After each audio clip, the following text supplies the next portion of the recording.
Hi everyone, welcome back to Tangerine. Today's video is part of our Fall Weather Festival interview series.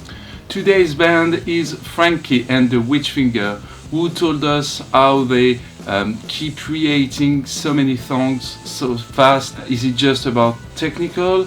Is it hyperactivity? Or is it just about acid? Let's find out.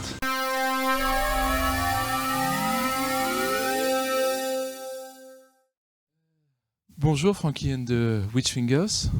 Bonjour. We are really happy to have you here at the Fall Weather Festival. Just before we start this interview, we just wanted to tell you that we just saw you on stage and it was like amazing, like really powerful. Thank you. Merci. And we It was a favorite show of the whole festival. yeah, actually, yeah. There's so much energy and Thank you. Thank you. So, first things first, I just want to talk about your latest album to get started. So, it came out about like 2 years ago now. So, you got to tour with it a little bit now because there was COVID and everything. But I just want to know how the feedback has been going so far and the shows as well. How did it go? So far, so good. It was weird because we released it, like we recorded it right before the pandemic, and then everything shut down. So we never really, it didn't feel like we ever toured on the album. Right. We kind of played a tour like a year and a half later, and by then the songs were already kind of old to us. So we're still touring it, I guess. Yeah. Yeah, because you're a very active band. Like in the past, I don't know, in the past, how long have you been? Like since 2015, is it? You've been like, there's an album almost every year. So is staying active the key to staying creative for you? Yeah, I think so. I mean, like, that's what we like to do. We like to record music, and then we kind of figured out how to tour most, like, half of the year, and so, like, that's just kind of become what we like to do. I guess we don't really think of it as being, like, active. It's just, like... We're always active in some way, either recording or touring or... It feels weird to not be like doing recording or playing a show. I don't know what to do with myself. Yeah, I think the bands that have the most longevity and my personal favorite bands of all time were the ones that just, wrote, recorded, toured, wrote, recorded, tour, and just kept going until they burned out. And I don't think we have any we don't have any plans on burning out anytime soon. So maybe next year we'll burn out. Yeah. April? No. April. Yeah, April's a good... Sounds good. I like the momentum, Yeah. So your last album has been recorded in 5 days, right? Yeah, more or less. We booked a studio in San Diego, California for 5 days and recorded as much as we could there. And we only ended up having to do a couple synthesizers and extra guitars after that. And yeah. But how do you do? I mean, how do you record 10 tracks in 5 days, like really fast? What is your magic recipe? I think the magic recipe is Dylan and Josh. They when they get in the same room together, they like go so fast. It's like amazing to be a part of it. I'm new, Nick's new, but like watching Josh and Dylan write together, it's like magic. They honestly, that's like psychic. They just like finish each other's sentences. They're like, do you think? Yep. And they don't even say what it is that they needed to say. They just already know. So as you just said, Nikki, you knew. How did you meet? I mean, how did this happen? That's a great story. She was kind of already like an honorary member. It's really confusing when we think about like our memories of tour here because you would come on tour with us even though you weren't in the band yet. So we, and she played bass in Death Valley Girls. She's a great bass player. And then it just kind of made sense like, wait, why don't you just join the band? You're already touring with us. We know this works, right? Yeah, that's true. I did I would like take photos, help load, do merch, whatever was needed just to like be able to spend time with them. Because I was in a touring band, they were in a touring band. It'd be nice to see them as much as we could. And then we met Nick recently. We scouted Nick. we shopped him online. We found him on Instagram, like being awesome. And we were like, we got to meet this guy. And then when we met him, it was immediately like, oh, this guy's really great. He's a perfect drummer for this band. And he's like outgoing and wonderful and handsome and tall and smart. I agree. go for the question. Of course you do.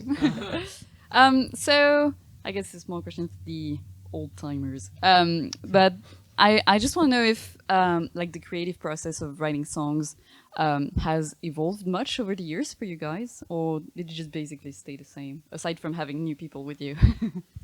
I think it's changed like a lot, honestly. Like the more like we've changed members in the band and moved to Los Angeles, there's been a lot of evolving throughout, and basically now we're just like way more collaborative than we like ever were at the beginning. Like basically every song we're writing now is like equal contribution. Like everyone's writing their own part, or we're all collaborating, or we're improvising, and then we're excited about something we played, and then we're like, oh, that would make a great, piece of a song or something. Whereas it used to be pretty like maybe one or two people would bring ideas or something. So now it's just like really collaborative. Which is great. Yeah. Do you usually, like when you start working on an album as a whole, do you have some kind of idea of where you want to go, what you want it to sound like, or any kind of target to reach, or do you just jam and see what happens? I would say so. I think especially the last 2 or 3 albums, we kind of went into it with a vision, whereas before we hadn't. Like for Monsters Eating People, the last album, our vision was to come up with the structure of the album, like the track list before, like as we were writing it. So like we're gonna write the first song of the album, so that way they all flowed into each other. And for this one, we kind of had it. The one we're recording now, we had an idea of the vibe we wanted, right? Definitely. Someone must have already asked you the question, what means monster eating people, eating monsters? Eating people. Yeah. Eating The real story behind it is Dylan and I took acid, and we were lying, looking up at the ceiling, all the like patterns in the ceiling, and I got it in my head that all the patterns on the ceiling were just like Mayan carvings of monsters eating people, and I just kept saying it like, isn't it crazy that the whole world is just made out of monsters eating people, eating monsters, eating people, eating monsters? And I was like laughing hysterically because I thought it was the funniest thing. And then Dylan told the rest of the guys about it, and then when this they is were before you were in the band. this was before I was even in the band. And then they Good were idea. and then they thought it was cool. Yeah. So it came from an acid trip. This is the best answer I've ever had to one of these questions, I swear. Yeah. Honesty.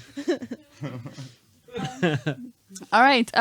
Yeah, talking about acid trips, I want to talk about psychedelic music in general. So, like, I guess it's not the most popular genre, right? Like, there's a whole scene of psychedelic music, obviously, even in France, actually. So I just want to know how you got into this stuff, because it, like, I don't know, sometimes it just falls on you, I guess. But yeah, how did you get into psychedelic music?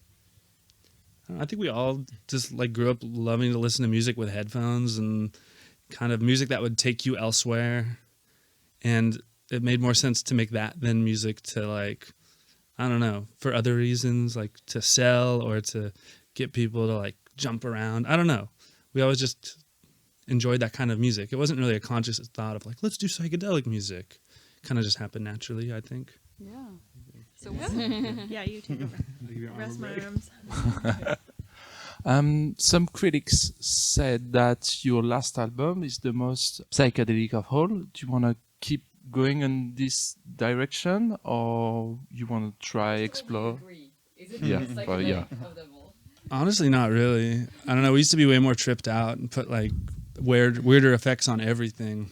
I think a big reason that people call something psychedelic is just the fact that certain songs are long. I don't really necessarily think that means, I don't really necessarily think that means psychedelic. I think that's a bit of a broad term, and for better, for worse, I guess it's cool to be put into that, but it's just like what I think what we're doing right now, at least, especially with this new record, is like, me, myself, and I know all of us as well, are just constantly listening to all different kinds of music from the past and currently.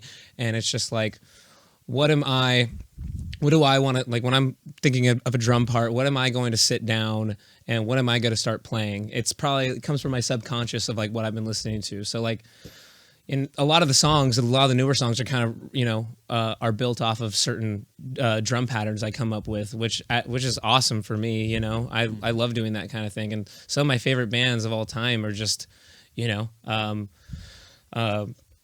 are surrounded, I'm sorry. A lot of the songs are formed off of like certain drum patterns and stuff. Black Sabbath, Can. Those are some of my favorite bands and some of the best drummers. And I guess that's what we're saying. It's like sure, it's psychedelic and the new stuff too, but it's just it's whatever we want to play. So Okay. yeah.